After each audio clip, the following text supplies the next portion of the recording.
बिहार सरकार के ग्रामीण कार्य विभाग के मंत्री अशोक चौधरी नूरसराय बेलधन्ना गांव पहुंचे, जहां उन्होंने एक निजी कार्यक्रम में शिरकत की। मंत्री अशोक चौधरी ने शुभम पेट्रो का उद्घाटन किया। इस दौरान जदयू विधायक हरिनारायण सिंह, डॉक्टर जितेंद्र कुमार, कौशल किशोर, रुहेल रंजन, जदयू के राष्ट्रीय महासचिव इंजीनियर सुनील कुमार मौजूद रहे। इस दौरान उन्होंने नेता प्रतिपक्ष तेजस्वी यादव पर तीखा हमला बोलते हुए कहा कि लालू राबड़ी शासनकाल में नीति निर्धारण करने वाले लोग अपराधियों को खुला संरक्षण देते थे, जबकि मुख्यमंत्री नीतीश कुमार के कार्यकाल में अपराध और अपराधियों के लिए जीरो टॉलरेंस की नीति रही है। अशोक चौधरी ने स्पष्ट शब्दों में कहा कि नीतीश कुमार के साथ रहे किसी भी व्यक्ति के खिलाफ अगर अपराध में संलिप्तता सामने आई है तो मुख्यमंत्री ने कभी संरक्षण नहीं दिया। ऐसे लोगों को पार्टी से बाहर का रास्ता दिखाया गया और जरूरत पड़ने पर निलंबन की कार्रवाई भी की गई।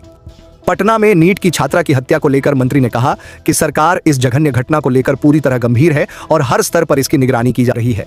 कुछ मामलों में सच्चाई सामने लाने में समय लगता है, लेकिन इस मामले का भी जल्द ही पूरी तरह उद्भेदन होगा। तेजस्वी यादव पर पलटवार करते हुए अशोक चौधरी ने कहा कि वे हर छोटी बड़ी घटना के लिए मुख्यमंत्री नीतीश कुमार को जिम्मेदार ठहराते हैं, लेकिन अपने कार्यकाल के अराजक हालात और बिहार से हुए बड़े पैमाने पर पलायन को भूल जाते हैं। उन्होंने कहा कि उस दौर की बदहाली को बिहार की जनता आज भी नहीं भूली है।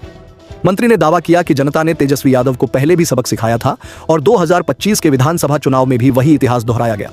उन्होंने कहा कि जनता ने साफ संदेश दे दिया है कि बिहार में तेजस्वी यादव की राजनीतिक हैसियत महज 25 सीटों तक सिमट कर रह गई है।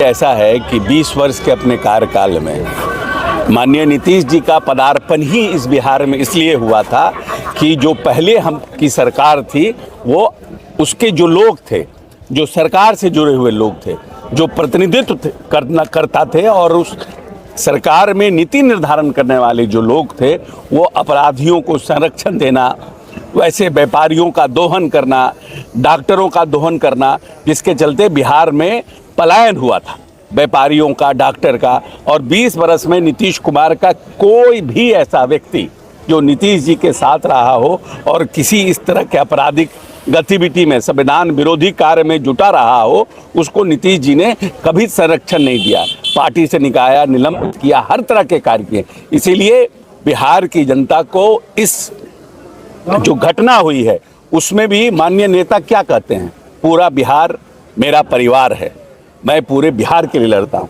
अगर किसी बेटी के साथ ये घटना घटी है वो नीतीश जी की भी बेटी है। इसलिए हमारे नेता इतना संवेदनशील हैं कि वो इसका पूरी तरह से निगरानी कर रहे हैं और इसका समय पर इसका उद्भेदन भी होगा। इंतजार कीजिए।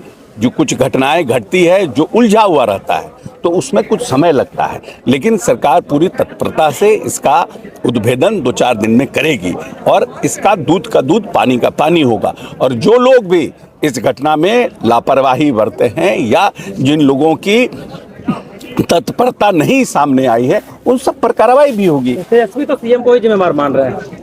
तेजस्वी जी हर चीज के लिए माननीय मुख्यमंत्री जी को ही जिम्मेदार मानते हैं, लेकिन उनके कार्यकाल में क्या हुआ, वो बिहार की क्या स्थिति थी, उस बिहार में कितना लोगों का पलायन हुआ उसकी चिंता नहीं करते हैं।